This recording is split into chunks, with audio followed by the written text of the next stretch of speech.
making sure of that at the moment, and then we'll be live with the public seeing the stream. It takes a few seconds to get it all up and running. So hopefully, making sure of that at the moment. Yep, and then we'll be live with the.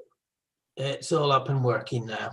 That's great. So, good evening, everyone. Welcome to Easton Parish Council's monthly meeting. There's a happy new year to you all. Hopefully there is some light at the end of the tunnel. We'll wait to see what Boris Johnson has to say at 8 p.m, but I think Nicola Sturgeon has already stolen his thunder. Next. Yes. Okay. We're holding Zoom meetings for the foreseeable future because of the coronavirus. So we shall now look at, we have no apologies for this evening, which is great news. Do we have any declarations of interest for tonight's meeting? That requires dispensations? No. Mike, I'm not sure what you're doing with your hand, but it's very disconcerting. Thank you. We need to receive and approve the minutes of the meeting of the 7th of December. Hopefully you've all had a chance to have a read through those meetings. Yes. Yeah. Could I have a proposer, please? Yeah, a seconder. I'll second it. Okay, all in favor, just show of hands. Yeah. Yeah. Okay, excellent. Right. What we need to do now is any matters arising from that which are not on the agenda. The only thing I've got is that I've spoken with Norfolk County Council with regard to the special educational needs school. The application went into Norfolk County Council on the 17th of December, but it has still not been verified. So that means that it's not on their website yet for us to have a look at all the documents.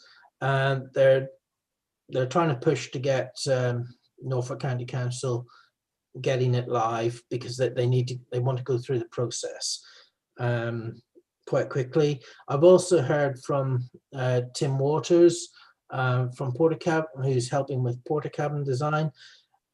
They have not forgotten the questions that we asked.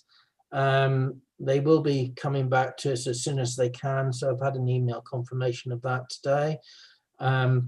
They just had to focus in that last few days of December on getting the application in for the timetable that they've got. Okay, so hopefully when I spoke to Isabel, she's very confident that we can get things moved forward with this. And she just wanted to remind everyone of that she's looking to set some money aside for highway matters once the building's complete, to see if there's any extra problems which come about more than what's dealt with in the Section 278 agreement. And I think Margaret will be probably on top of that one anyway, making sure that's all dealt with. And if we have concerns, Margaret will deal with that. Okay, that's the only thing I've got from the minutes. Martin. Yeah, just wanted to raise my disappointment on the decision of Ormiston Victory Academy not to change their entry application process, which again leaves Easton St Peter's Academy pupils, especially in the next intake, looking at City Academy as probably being the school that they'll be nominated. I just wondered if there was any value in perhaps organising another meeting with the Board of Governors at Easton St Peter's and possibly trying to make contact with Norfolk County Council again, just to get some reassurance on the next intake year. When I was speaking to Isabel, we did touch on the school because she's also running that project as well. she's hopeful that you may be able to get the children in. So I think it's worth having a talk to her, because there's a slight drop in cohort numbers for next year. So Okay. I think she's hopeful that Eastern children will be able to go to COSI. Okay. But I think pressure is what's needed. Yep. I think a discussion with Isabel would be useful. I think talking to the school governors is also useful. It's the more routes to putting pressure on, the better. I think that's the key thing, is you have to really hammer the pressure on them to make it happen. I noticed Margaret nodding. I've Hold on, Margaret. Yeah. Sorry, I'm unmuted now. I did speak to John Fuller, and I was trying to get some reassurance that we could get them in. It's not dead certain at the moment, but it looks hopeful, and certainly they're going to extend the school for the next year. And I was disappointed that it was going to take that long, to be honest. But yeah, any little pressure might help. Yeah, I've got some parents that are obviously willing to push. So before we started, perhaps getting parent power together was worth just getting a couple of conversations with Board of Governors and with Norfolk County Council again, just to see state of play. And then trying to rally some parents behind just to give it an extra push. But if I could have some contact details, or if people could put me in contact with the right people, then I'm quite happy to keep pushing on that. Yeah, that's no problem. So I'll give you the contact details. Thank you. The key thing is parent power, much better pressure than any other group. You can really put some pressure on them with this. And the key is to keep the pressure on until you're guaranteed places for the Eastern children. Okay. I noticed Margaret nodded, probably involuntarily. But I'm making notes. Yeah. That is the key there. Has anyone else got anything about the minutes? Francis, you have? Yeah, just to say, I've been in touch with South Norfolk and the depot, and they're gonna clean up the mess that's was created in the lay-by opposite the road to Easton College and the golf club, and they'll be doing that this week. Yeah, well, that's the human excrement, isn't it? Yeah, we call it what it is. Yeah, right, that's what it is. Human excrement left on the side of the roads. Lovely. There was one little final bit which I can leave till next month, but because we haven't gotten the minutes, it will come in for next month as an agenda item. We need to start looking at moving forward if we want, with regard to the fiber optics side of thing. So we'll look to put that properly in for next month. It was mentioned on last month's agenda, but if the funding's still there, we might as well go after it so that the village can be completely full fiber up to 1 gigabyte speeds. I think most households are quite happy with 150 meg, but some people like a little bit more. Okay. After that, we'll go for. We've had one person who's applied to join the council. We can co-opt another member onto our council. That would then fill all the vacancies, which I think would be a good idea. And we've had Ben Moy apply to us. Ben is a young man who's studying his master's degree, but I'm not going to take too much away from him to tell us what his master's degree is in, and about how long he's lived in the village of Easton. Over to you, Ben. Right, okay. I see a few familiar faces from around the village and from the land trust, everything like that. So I've finished studying geography and planning in the summer, and I've now started, halfway through my master's in spatial planning at UCL. So looking to try and bring some knowledge and things I've learnt from that potentially into this process, and I've already been contributing to the response to Persimmon with Peter to try and help add to that basically wherever I can. Generally just quite keen to help in any way possible, because I've lived in the village literally all my life, so it'd be nice for me to be able to give back a little bit. So that's kind of my aim from being on the board, really, or being part of the council. I should give a younger perspective than some of us, mature grey-haired, and only grey-haired on the 25th. So, okay, Mark. Okay, so does anyone have any questions they'd like to ask Ben? Far away. No, total silence. You've just blown them away. I think it's the idea that you're planning, masters in as a planner. So what we need to do is, if everyone's happy with Ben has lived in this village his whole life, so we have to just take a little vote on it. I would like to propose Ben has the final chair, final seat on sort of Freudian slip there, Mark. For someone, I'm absolutely fine with the idea anyway, Peter. We can carry on slipping. Yeah. So for the position on the parish council, I'd need a seconder, please. I'll second. Mark seconded. Hands up, all in favour? Unanimous. Okay. Thank you very much. There's some paperwork you're going to have to fill in. Francis will get in touch with you of that, but you're now a member of the parish council, so you're now sitting.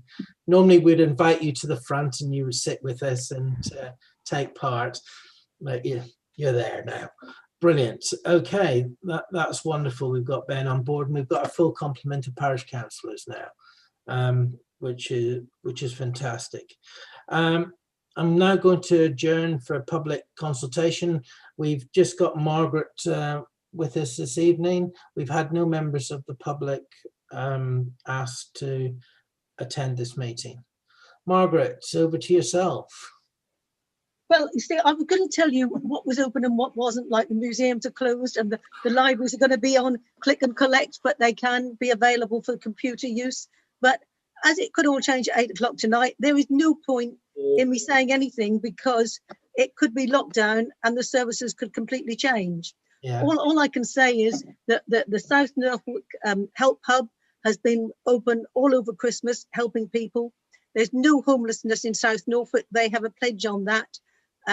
Whoever is homeless or thinks they're going to be made homeless, because there's money from the government, they have made sure they can find places, and they have an agreement with North or other people if they're full. It could be lockdown and the services could completely change.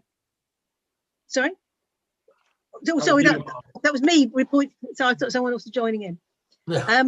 And County Council customer services is open, and everyone's working together. Norfolk Resilience Forum they have regular meetings anyway. Once we hear what the Prime Minister says tonight, we'll be putting everything in place again, So until we know what's happening, I can't tell you if anything will change or how tight things will be. No problems at all. We understand it's all change at the moment, but hopefully in the not too distant future we will be in a better place with the rollout of the vaccine. Yeah. Is one of the things you might know, is the county council involved in that process, or is that just purely NHS providers? South Norfolk, I know, had staff members from leisure and places like that were closed anyway, who were going to go and help with the testing and things for the kids in the schools. I'm not sure who's being trained up to help with the vaccine as yet. And obviously County Council, I'm not quite sure, we wouldn't be giving the vaccines, but certainly they could be helping with the testing with it. Well, if they go ahead with this in lockdown, I don't know. But the vaccine, they want to roll it out as soon as possible, obviously. Yeah, but whether we're helping them, I don't know at the moment. Yeah. Because people are just coming back from Christmas holidays and things. Yeah, I wasn't sure with your role within for the fire service, whether their trained medics would be then given the I training. don't think they'll be giving it. I think the army's more likely to be helping with that, but we would be helping with driving the ambulances or ferrying people or Yeah. goods or vaccines or whatever is needed. We're still up for all that. Yeah, oh, that's brilliant stuff. At least we know that's all in process and moving forward. Yeah. We just have to wait to hear at 8 o'clock. I've got a screen going at the bottom to let you know what he decides during this meeting. Has anyone got anything they want to ask of Margaret at this moment in time? Or questions for Margaret? I'll certainly follow up with John Fisher again about the what I call Cosy High School and the places, because I was disappointed that the places wouldn't be there till 2022, but we'll see. We think we might be able to do it. Yeah, that seemed to be what Isabel was suggesting as well today, but I think it's just pressure, lots of pressure on that one. Okay, thank you for that.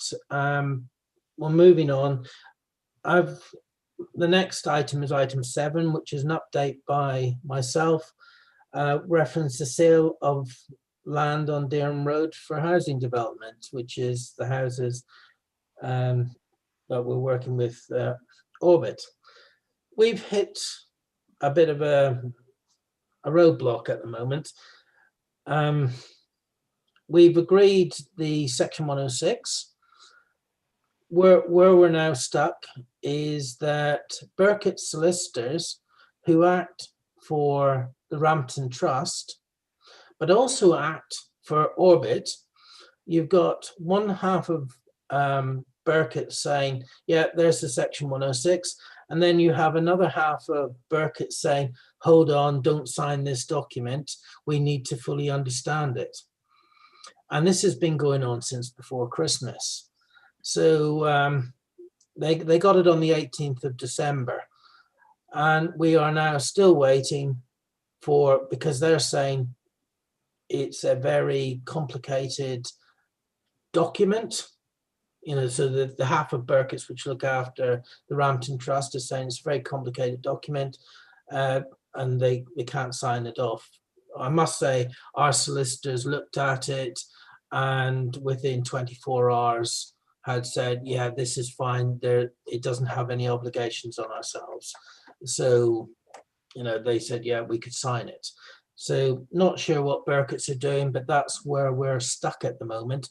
I have chased Matthew Rampton today. He tried to contact his solicitors, but they haven't got back in touch yet with regard to that. David Harvey, our land agent, has also been in touch. He's been in touch with both Orbit, who are desperate now to get this thing sorted and out of the way, and their agent. The problem that we're facing, normally we would go through Andrew. Unfortunately, he is suffering quite badly with COVID-19. Unfortunately, he caught it off his daughter who goes to school, and he is in the slow process of trying to recover from it. He's had it a number of weeks now. So he's not in the picture at the moment. So we're having a little bit more of a difficulty getting certain parts dealt with, but we're hoping that David Harvey's shaking the tree today, and will hopefully within the next few days it will be sorted out, because we know where the problem now sits. Everyone loves to blame MP Law, but we know exactly this time round where it is actually sitting, and it's sitting with Burkitt's as the person who's slowing it down. One half of Burkitt's. That's why they always think these Chinese walls set up in solicitors are not a good idea and are best left at the history of time rather than being used in this day and age. So there's nothing more I can tell you on that. I would think we will get it sorted quite well, hopefully quite quickly. And I know South Norfolk has got all the documents ready to go as soon as the section 106 is signed. it will have the planning approval. That's all we're waiting on now. All the documents have all been sorted. So it literally is waiting for that. Has anyone got any questions or want me to do anything more with anyone? No?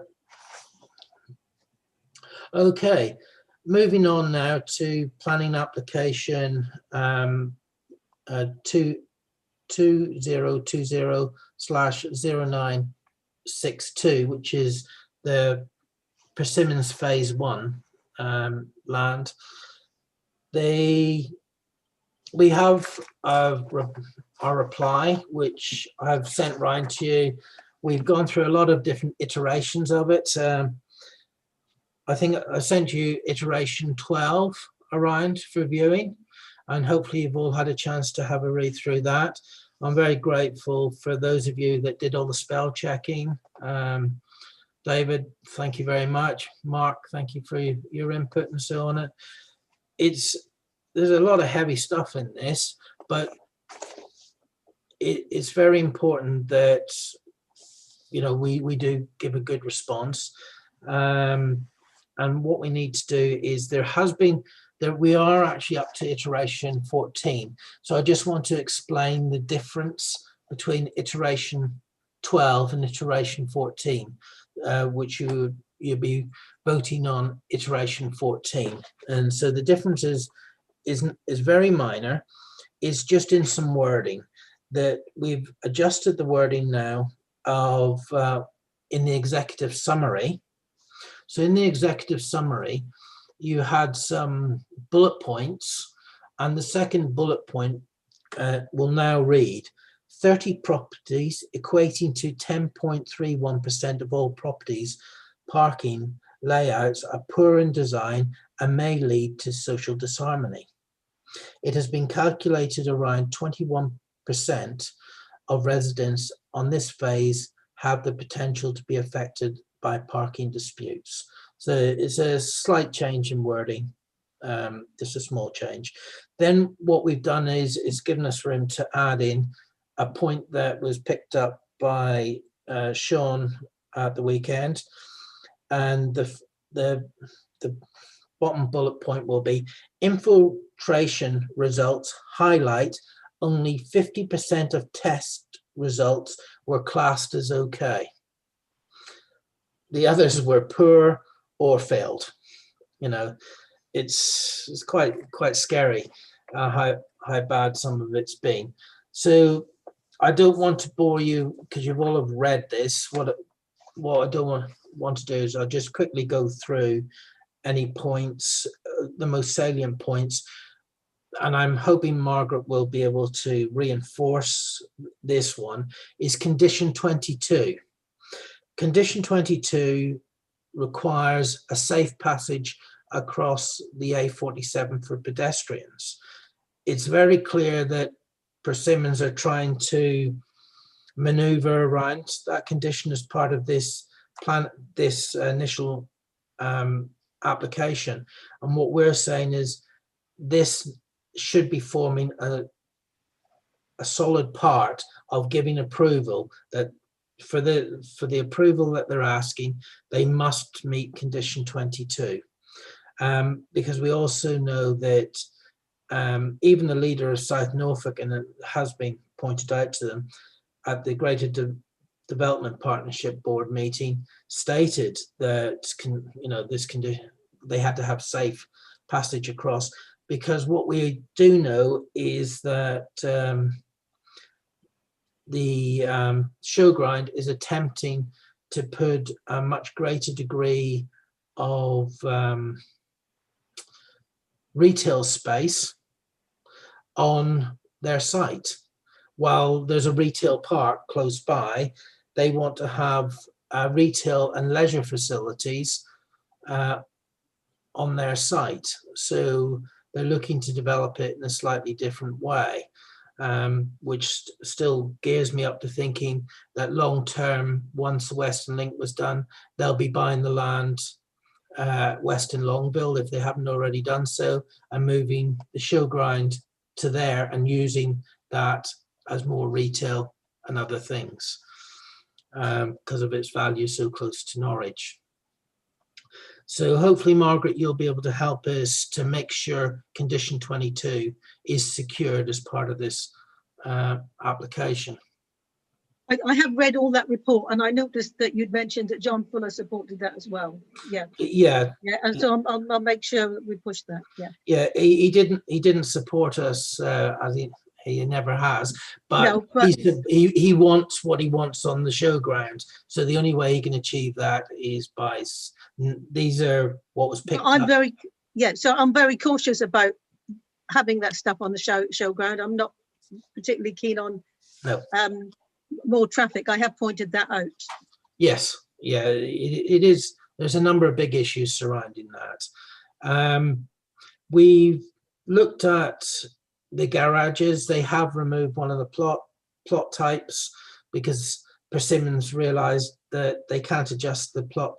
So the garages they had would never fit a car in it, and they've admitted that. So we've made the point in there, and we're leaving it up to the officers to agree the others. Garage locations, we're still concerned about the garages which are placed away from the properties.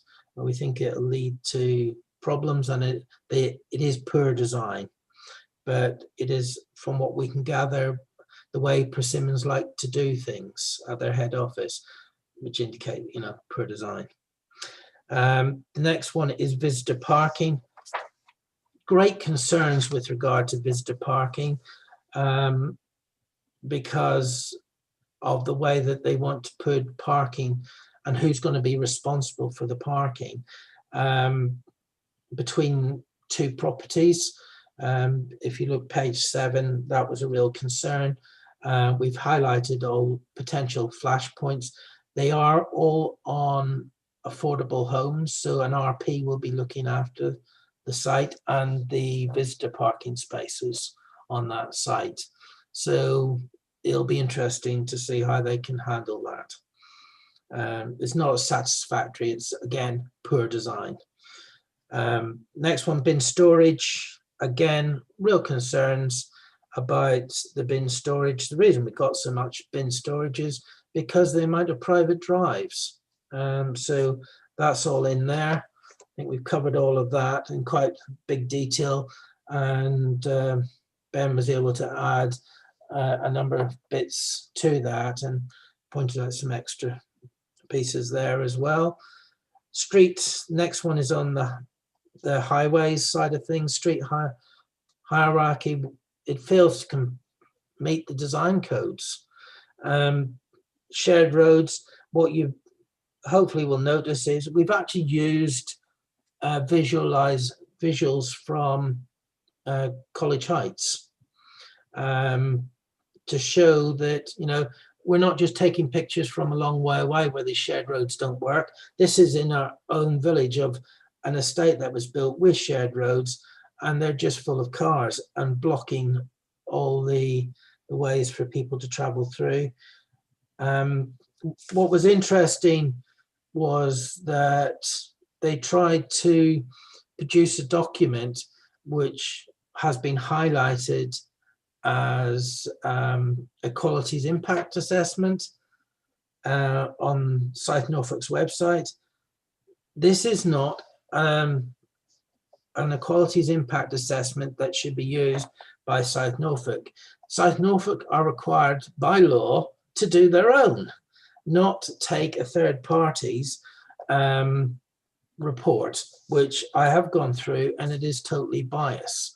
They did pick up one point where they have admitted that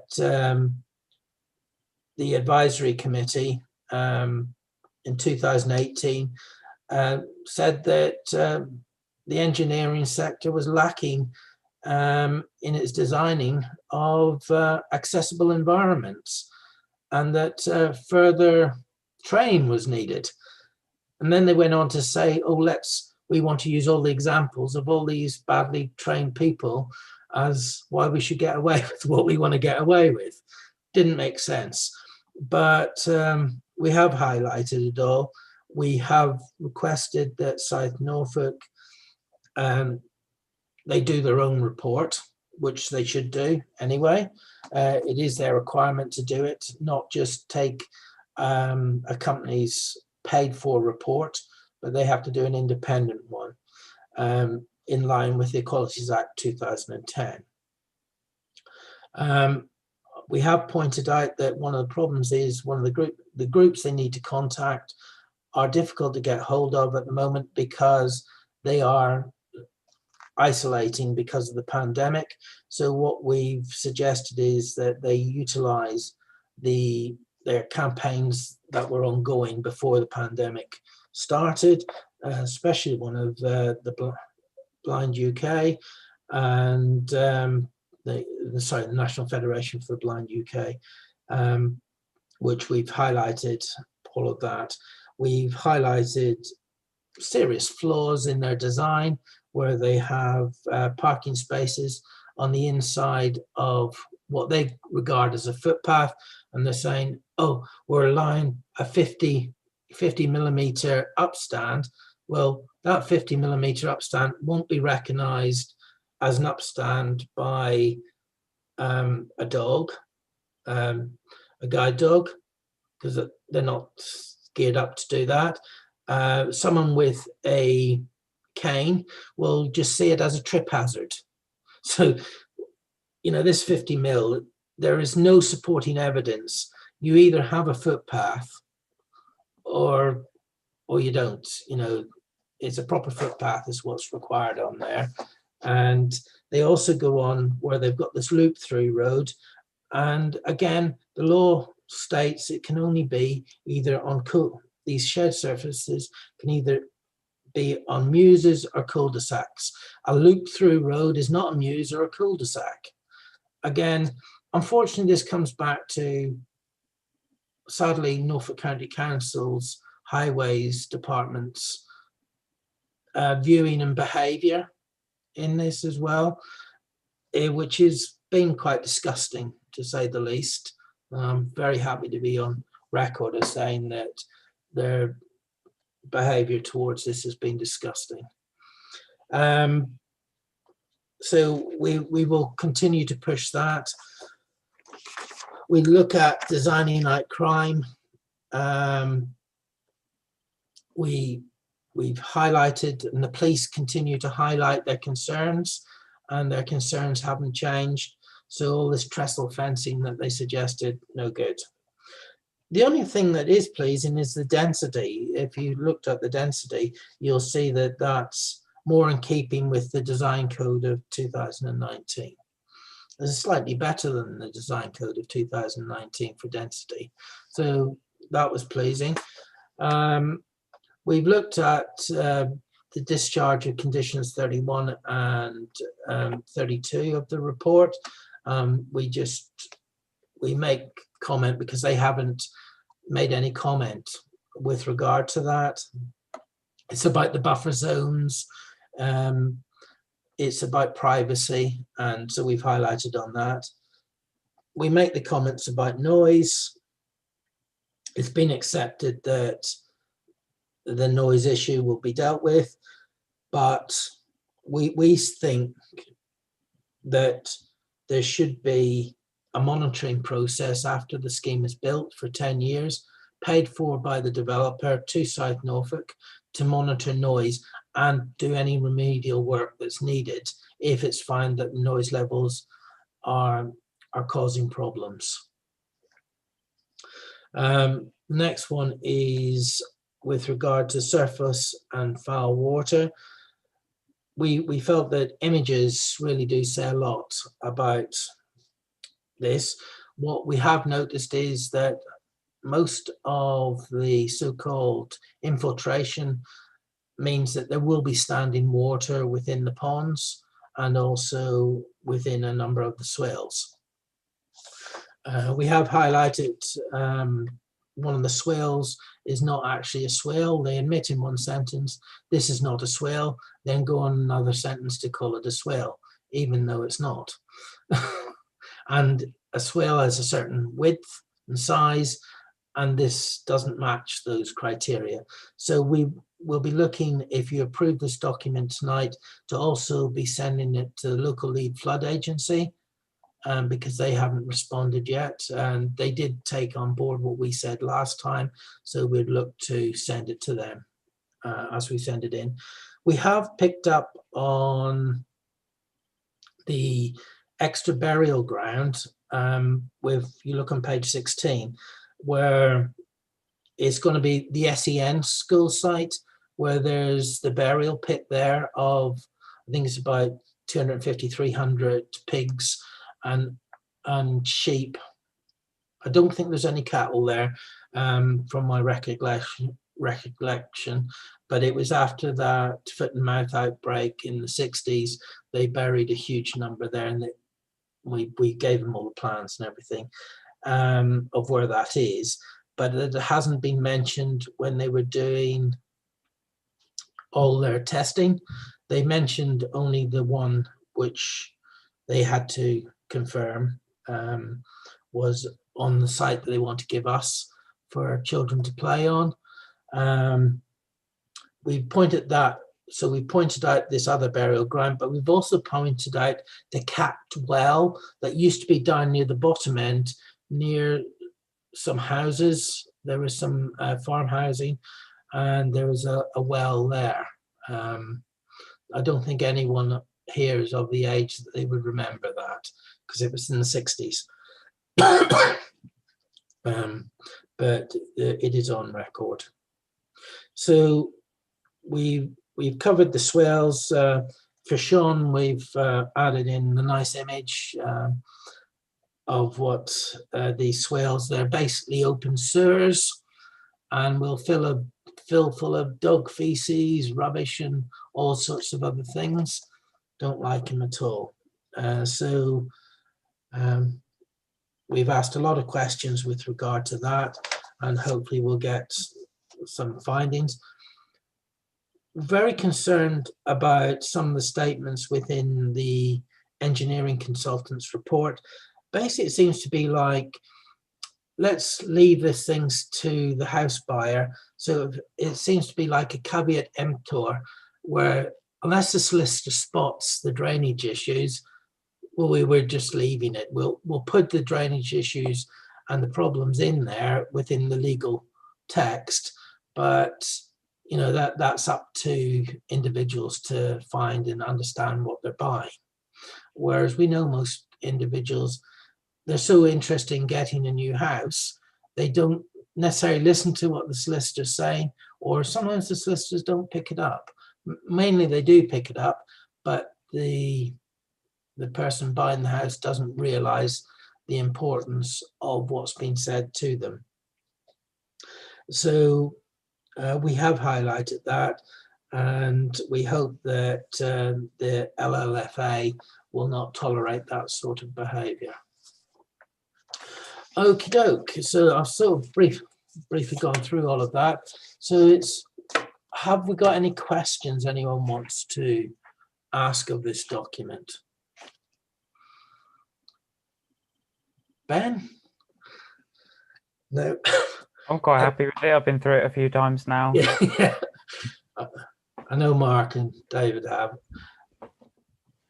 Are people happy with it as it now is, with the those extra? From what I've read, it looked as good as I could manage. So yeah, I'm quite happy to see it go off.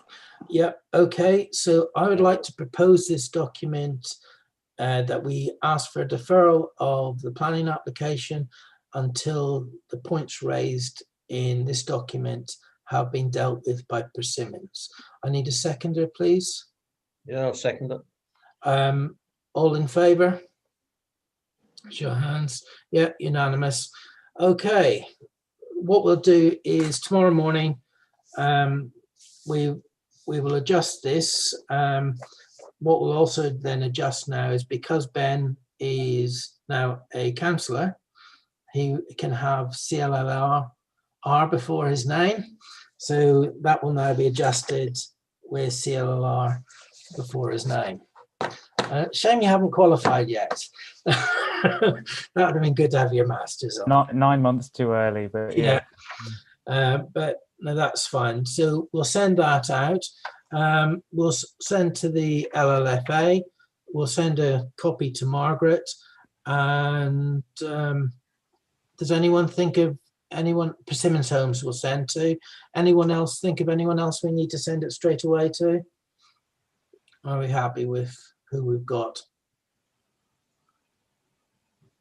Okay, silence. I think we're happy with who. If I think of anyone else, possibly the Environment Agency, I will do because they may be interested because of the extra burial pit. Okay, I've checked the site today. We've had no other planning applications in. All the other ones have been decided, are all sorted out. The ones that we agreed last month, they've all been gone through. Okay, so we've got no item for item 9. What we're going to do is move on to item 10. So I'm going to hand over my position as chair to Mark, who's the chair of the Finance Committee and Governance Committee. And if you would like to take item 10, please. Okay, I'll ask members of the Finance Committee if they've had a chance to read the minutes from our last meeting.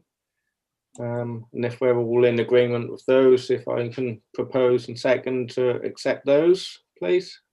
I'll second them. Yeah, all those in favour? Yeah. That's everyone, Francis. Thank you.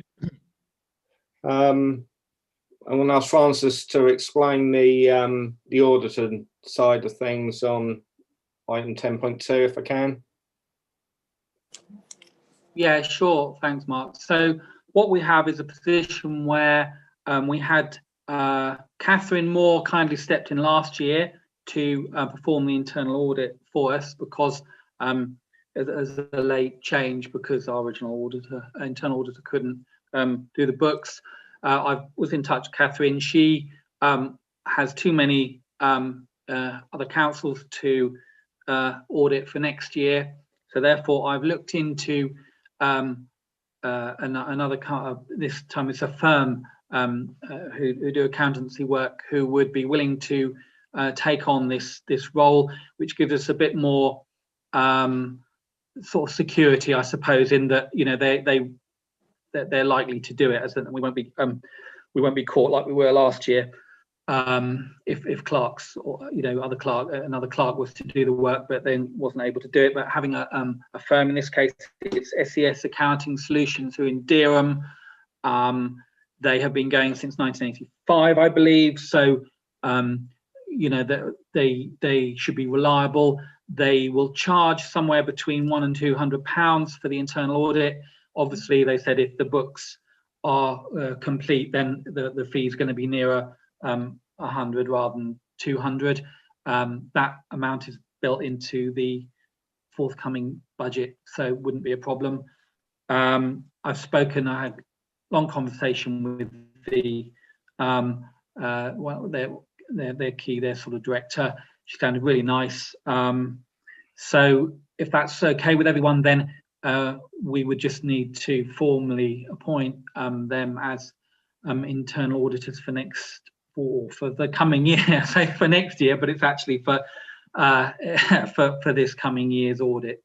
And hopefully, as the parish council moves forward with increased funding from the land sale and all the other things going on, it'll be nice to have an internal auditor who, if you like, can kind of grow with us in terms of, they won't be phased by a council which will be looking at quite a bit more in the bank than we've had in the past.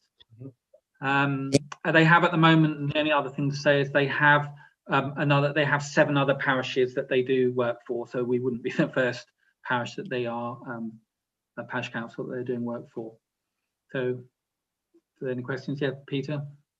Quick question. This resolution, is this of the full council or just the finance? Yes. Yes. Yeah, no, full council to decide this one. Yep. Okay, that's fine. So I'll leave it to Mark to. I was do going the- to say, obviously we need a proposer and a seconder and to vote on this resolution, please. Okay, I'll propose the resolution that we appoint the internal auditors of SCS Accounting Solutions, DERA. Okay, can I have a seconder then, please? I'll second it. You know, Thank you. All those in favour, show of hands, please. You have to count to 10 now. Yeah, it's a bit longer.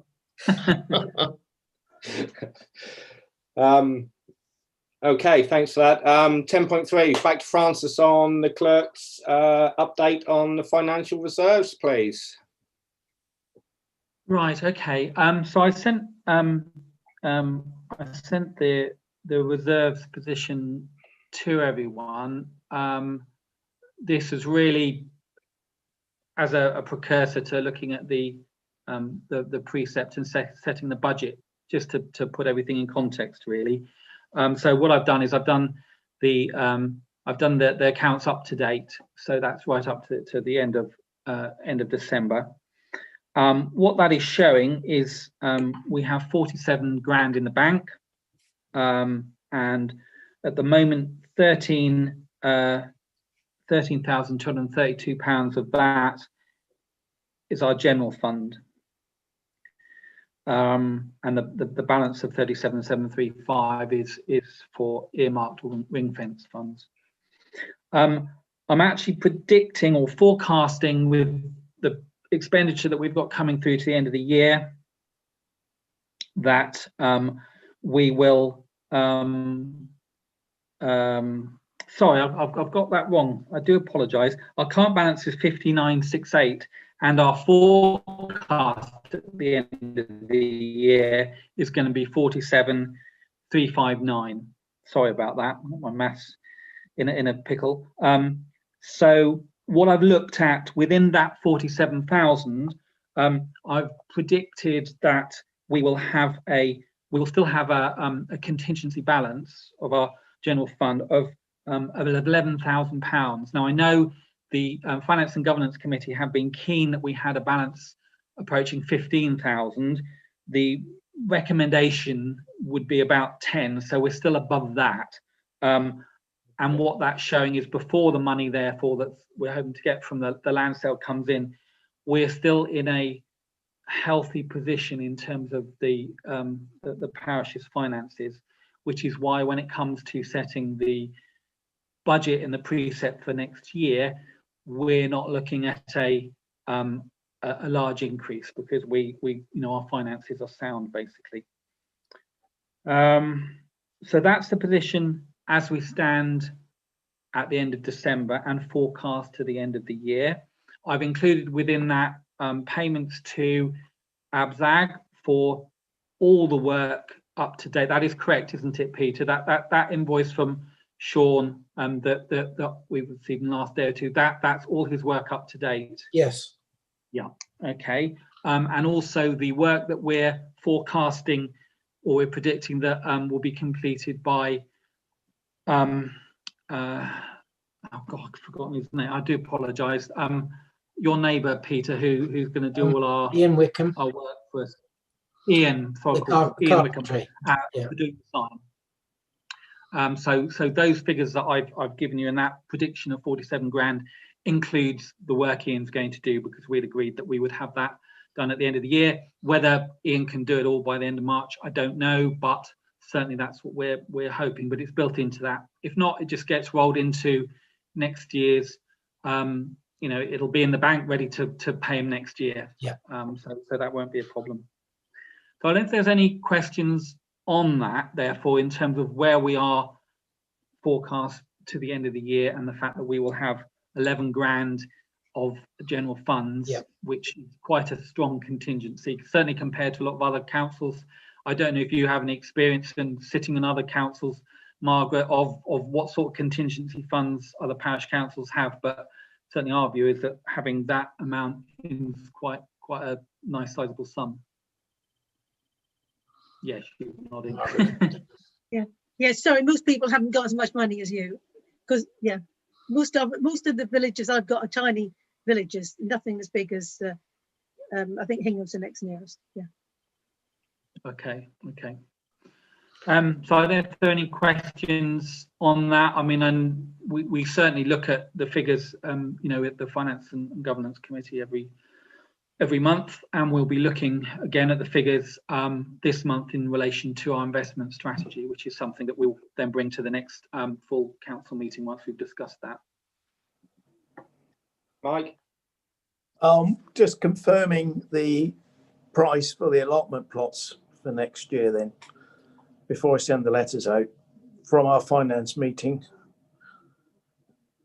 Yeah, so that will come into the precept on the next agenda point, Mike. So Yeah, sorry, I want to jump the gun. I didn't want to miss. No, that's fine. That's fine. Yeah. So, yeah. Francis, so we're moving on to the precept figures. I don't know if you've all had opportunity to look at the numbers of how they stand. Obviously, Finance and Governance Committee has been working on it again leading up to this point. We've managed to make some savings, but there have been some increases in other areas as well. But we are proposing an increase to the precept of 2.51%, which makes a £1 difference on a Band D property of Easton. This will bring our annual precept in at £19,580. If anyone's got any questions on that or anything they want clarification on, then please ask. Yeah, just very quickly, just to confirm, that £1 is an annual increase rather than a monthly increase. It's a £1 over the course of the year. Yeah.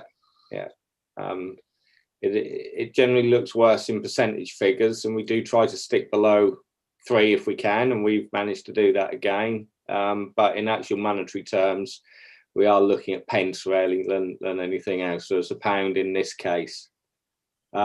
With that, we have discussed an increase in the allotment rents, increasing it from the current £13 to £15.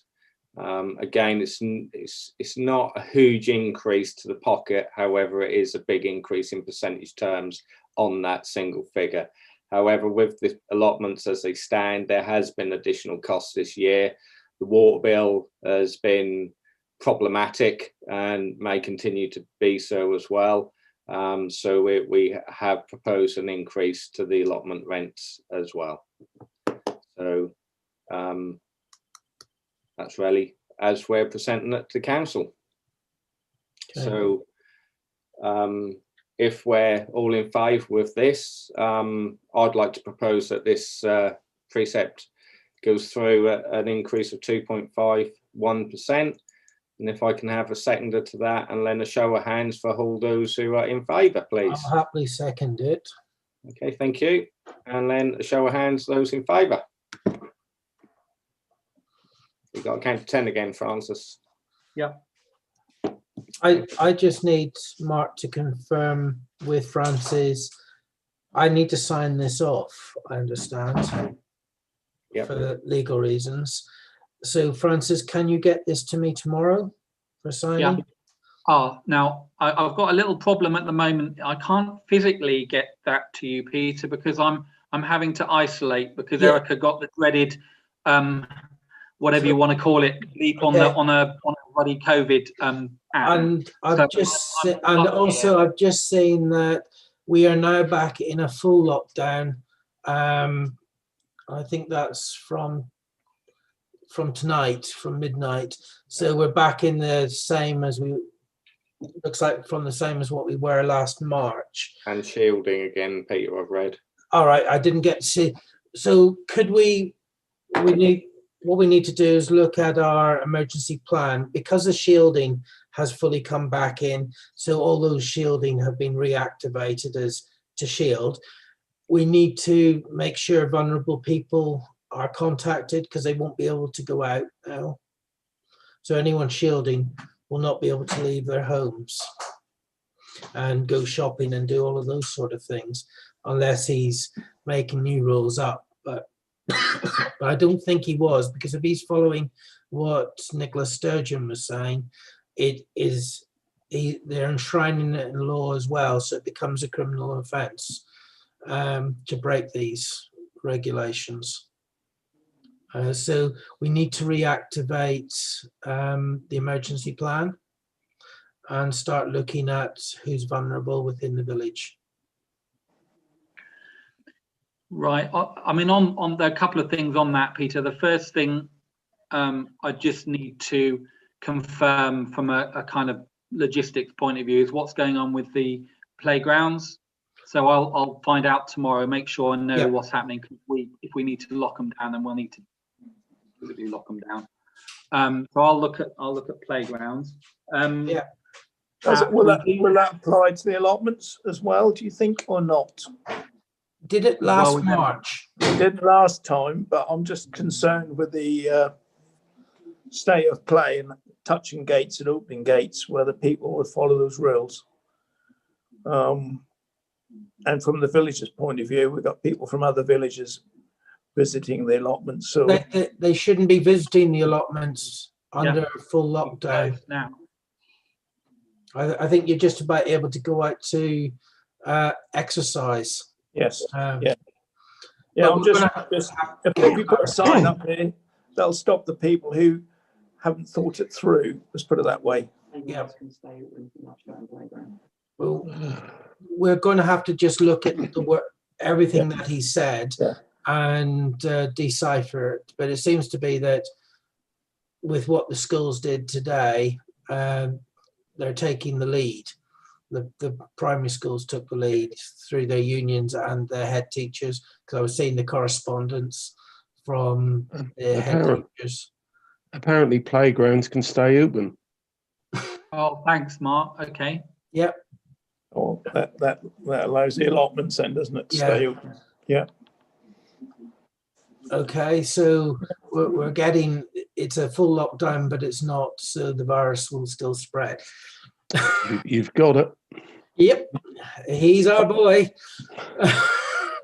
Never mind. Well, not if everyone obey the rules, they will it? No, but once rules are there, people are more inclined to obey rules rather than wishy-washy statements. So we'll hope things will improve and people will follow the rules, and they will not just think of themselves, but they'll think of the more vulnerable and others around them, because the American studies have now come out. These younger people who thought they were all so safe have ended up with coronavirus. Yes, they've recovered, except they've now got heart problems, kidney problems, and all sorts of other organ problems. So these youngsters who think they will be safe and are going out and doing things, if they catch it, they can have quite serious lifelong effects from it. So please, village, if you're watching this, take heed, be safe with regard to this COVID-19. Okay, so Francis, can we liaise how we're going to get this document? It maybe you send it across to me, I'll sign it and I'll get it in, because I can't have you anywhere near me if you're potentially got it. I'm feeling fine, but I can't. Well, I can't leave the house at the moment. Yeah. Not until the weekend. So I'm glad we don't have to go around and get any playground signs up or lock gates. We have got this £300 so if we wanted to spend any of that on another card, an information card, we can do that. If that's what council wants. I think that would be a good idea, but we need to decipher what has been said so that we can actually understand all the implications of it, so that we can get a concise message across to our residents. All right. Okay. Do people agree with that? Yeah. Yeah. There is a meeting next Friday, which is one of the it's organised through the Help Hub at South Norfolk, and I've been attending those online. So I'll attend that one and see what they've got to say. But that's the week Friday, so it feels more like we need all the answers really in the next You- day or you- so. I would to think you'll find out probably what's going find on. tomorrow they will be bringing meetings forward. It could, well, that one they may bring that one Yeah. forward. But yeah, so we can certainly have a go and get a bit of clarity there. Everything's set up with the emergency plan. The only thing I will do is I will write to all the existing helpers and then basically say, you know, we're back on, folks. Yeah, we've got lots of equipment, gloves and all the rest of it, and we've still got plenty of sanitizer. Yep. Yeah. We're all geared up for it. Yeah, brilliant. All people need to do is ask. Yeah, but it's getting the message out there so they know Yeah. that they can just need to ask for some help. Okay. Any correspondence that you want to deal with now, Francis? Just really think we've dealt with the two things. The thing that I just wanted to mention was Claire has done her little Christmas competition for the best dress window and house. So I will now sort out a couple of Amazon vouchers out, £25 each. Claire actually was. Has she got the house number right? 5 Marlingford Way. I can check, Mike, if there's an issue. I mean, That did look right to me. Right. Okay. Well, I'll confirm that. The one issue we did have with the window was that there was only one entrant for the window, and that was Claire. But I have checked with her, and the person that voted for it is not connected in any way, being a friend or family. So if the council are happy, then I would suggest that since Claire was the only one who put in for that she gets a prize. I feel that sort of fits in for the work that she's done anyway. And it is sorry, Francis. You can't give them a prize because they've done work towards a competition. No, I'm just saying. Can you contact the officers at South Norfolk and confirm this, please? I don't want our council to fall foul of anything there. Can you give them the scenario and confirm exactly what goes on there? Yeah. So that one should not be paid out until we have in writing from South Norfolk. I'm trying to think of who the officer would deal with that will be. I'll go through Democratic Services. Yeah. That's fine. I'll deal with them. Yeah, I know them. Yeah, I think we just need to safeguard ourselves on that one. I'm sure it'll all be fine, but it's better because it's public money. We need to safeguard ourselves. Yeah. Okay. Any other correspondence you've got, Francis? I mean, the only thing I've got, which I don't think it's really relevant to us, but it was just to do with the wind farm at the Horsey Gap thing up on the Norfolk coast, and the fact that it got approved, and they will be digging up the road at some point outside Easton. Yeah, it's well outside Easton, so that's no problem. I've had a couple.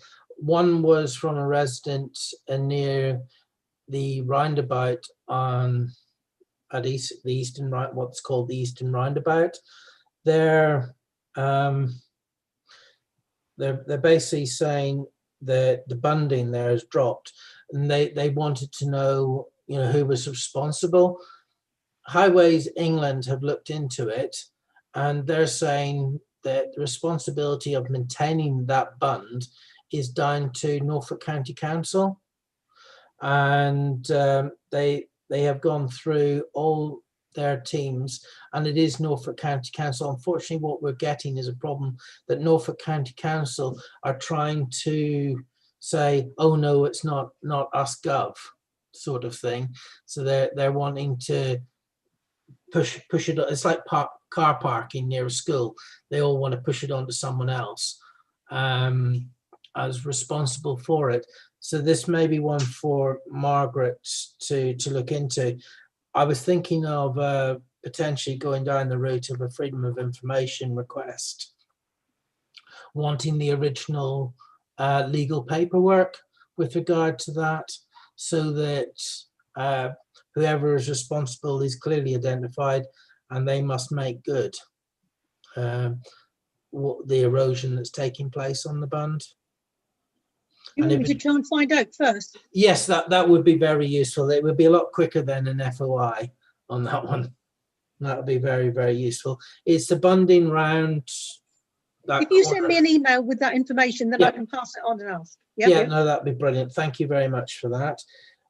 So there's that one. We've also had a report I noticed on our website of more trash being dumped on Church Lane, close to the area where it was dumped before. But this time, because the gate's closed, it's the other side. Apparently it happened over the Christmas period. I thought that was the same trash just been moved out for someone to collect. I think we must be very careful of a comment like that, because if the landowner has taken the trash off their land and just dumped it on the side of the road to be collected at public expense, that is an offence.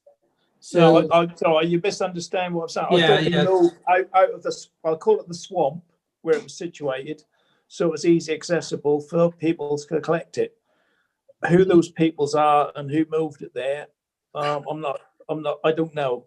No. It looked the same. It all looked the same. So that's my comment anyway. Yeah, it's just we must be very careful over this, because if it's the same rubbish, it means the landowner has committed a criminal offence and has moved the rubbish, which would be cleared by the public under the public purse. So yeah. I would like to think that the college wouldn't do such a thing, and that it is different rubbish that has been left there. But I'm sure South Norfolk will investigate and work out whose rubbish it belongs to, and if there is an issue there. But I think we need to be very careful. I would say as a parish council, we regard it as different rubbish, unless it's proven otherwise, because it is a criminal offence to have moved that rubbish and dumped it. And I'm sure the college wouldn't be so foolish as to do something like that. Yeah, we've been led to believe it is different rubbish. Yeah. And relevant authorities have been notified at the college. Yeah. It's maybe a similar person dumping similar rubbish then. Yes. Yeah. It's just we must be careful of our wording on yeah. that. I just thought that was a making it easier exercise rather than a shifting exercise. We have to look at the law. If we want to clarify that. Yeah, it's just needing clarity on that. I understand the college, you're having to be more careful because you're getting more instances of dumping of rubbish. I don't understand why they do it. They've got tips that are open where people can dump stuff. Yeah, I think it's because they have to pay to tip commercial waste, etc. But we are getting more cases of it, and we have been blocking more gateways today to try and stop. There's just people dumping rubbish. Getting all sorts of problems at the current time. Yeah. Well, you've got plenty of trees laying down that you can pick up and dump somewhere, I'm sure. No. Yeah, I'll walk around the woods. Place. Yeah. It's not dumping. Yeah. It's strategically placing. Strategically placed, yes. I'll rephrase that again. Yeah. One thing I would ask of Margaret, if you could actually have a word with county in your capacity on cabinet to look at the cost effectiveness of charging for this at the tips, where against what's costing the public purse to actually have to clear up after the event. Is it, what is the cost difference between the two? I think they looked into that. I'm sure they looked into that because Andy Grant deals with all that. He's from Yarmouth and they have a lot of that round that way. And they did decide in the end it was cost effective as far as the county is concerned. Yeah. So he has looked into that because they have considered things like that in the past. All right. Okay. That's fair enough. Okay. Other than that, don't think there's anything else. Any particular items people would like raised for the next agenda? No, just Not the that, Pete, I can just confirm. They literally just released the new national lockdown rules. Yep. Through the government website, and play parts can remain open. Okay. All right. That's well. What we'll do is over the next 24 hours, we'll sort of get together exactly what all the rules are. We'll work out the rules that are relevant for the village, and then we'll get it out in a postcard to the residents. I think. So that have they given a timeline for this one? Is it end of the month?